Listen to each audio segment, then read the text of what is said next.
Bonjour à toutes et à tous l'équipe, j'espère que vous allez bien. Aujourd'hui pour cette nouvelle vidéo, on s'attarde sur une partie de l'étape 6 de la Vuelta 2023 qui a été monstrueuse. Si vous voulez voir le résumé complet de l'étape, il est disponible sur la chaîne YouTube, donc n'hésitez pas à aller le checker. Pour pas être spoilé de ce qui s'est passé, là on va s'attarder sur une rubrique spécifique, donc c'est parti pour cette rubrique.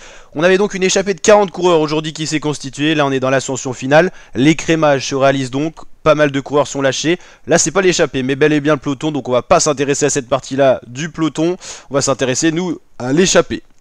L'échappée, on va la retrouver ici avec différentes attaques. Rubio qui est parti à 4 km du sommet. Il y a un coureur de la Astana qui relance avec Bardet et Lenny Martinez ici qui est en maillot blanc. Lenny Martinez qui est le coureur le mieux classé du général de l'échappée. Et on a également Sepp Kuss qui est pas mal bien classé au général à quelques secondes de Martinez à 38 secondes. Donc c'est les deux prétendants en maillot rouge, sachant que le peloton est à 3,28 et qu'aucun leader mieux passé que Martinez et Kuss sont devant. Donc normalement ça devrait le faire pour un des deux pour aller chercher le maillot rouge.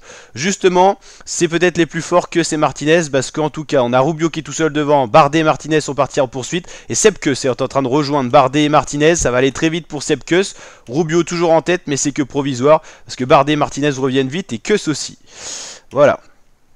Donc là c'est le peloton, c'est l'attaque de Roglic, on va pas se rattarder dessus. Evenepoel en difficulté. On va s'intéresser à nous ce qui se passe devant. Sepp Kuss est parti tout seul, il est bien parti pour aller chercher la victoire d'étape et peut-être le maillot rouge. Mais derrière ça s'accroche en poursuivant. Martinez Bardet, le duo de français qui s'accroche. Martinez qui est 3ème au général à 17 secondes d'Evenepoel avant l'étape. Donc là vous l'avez bien compris, il a l'opportunité d'aller chercher le maillot rouge, sachant que le groupe maillot rouge est à 3,26 et que Roglic, le leader du peloton le mieux placé, est à 2,50, donc ça va. Pas de crainte, ça va se jouer entre Sepp Kuss ou Lenny Martinez.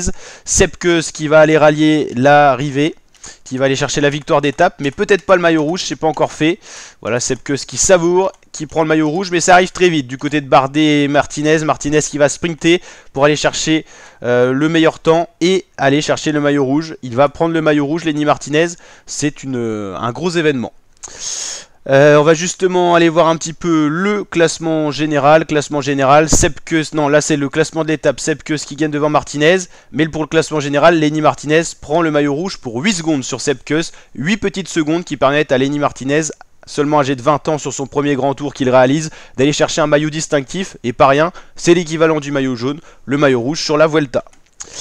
On va aller voir ce classement de plus près. Sepp Kuss donc à 8 secondes, Marc Soler à 51 secondes, Wout Poels à 1,40, Kras, Landa, Cepeda, De la Cruz. On va dire que les vrais leaders sont à partir de la 9ème et 10ème position avec Evenepoel, Mas. Tous les autres, c'est les coureurs qui ont été dans l'échappée pour prendre du temps. Lenny Martinez, il va essayer bien sûr de défendre son maillot rouge le plus longtemps, mais c'est tout nouveau pour lui.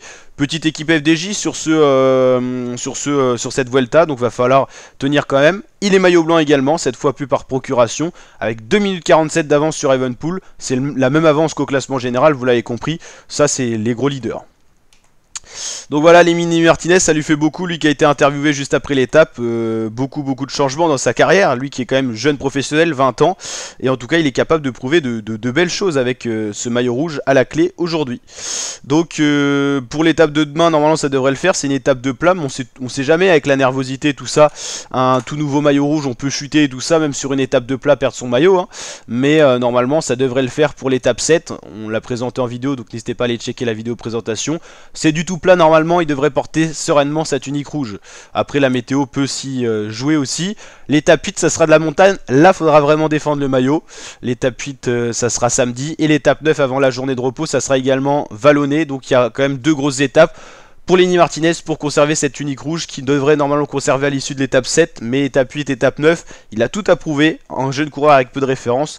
C'est donc compliqué pour nous de dire combien de temps il va le tenir, mais en tout cas ce qui est sûr c'est que s'il est capable de prendre le maillot jour au bout de 6 jours, 6 étapes sur la Vuelta alors qu'il était à 17 secondes des meilleurs, c'est quand même qu'il est dans de bonnes dynamiques et qu'il a les bonnes jambes. Donc à voir s'il est capable déjà de garder le maillot rouge jusqu'à la journée de repos. On suivra tout ça sur la chaîne, donc n'hésitez pas à vous abonner, activer la cloche, liker si ça vous a plu, et je vous dis à très bientôt. Et n'hésitez pas à réagir en commentaire à ce nouveau maillot rouge français sur les routes de la Vuelta.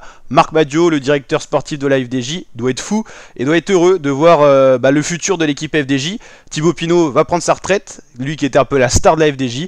A-t-on une nouvelle star? La star venue d'ailleurs et la star venue au bon moment, Lenny Martinez, c'est peut-être la succession logique. Et en tout cas, on a peut-être trouvé un successeur à Thibaut Pinot qui sera bien sûr irremplaçable. Mais en tout cas, il y a du talent français du côté de cette Groupama FDJ. Allez, à très bientôt pour de nouvelles vidéos, ma team kiffer.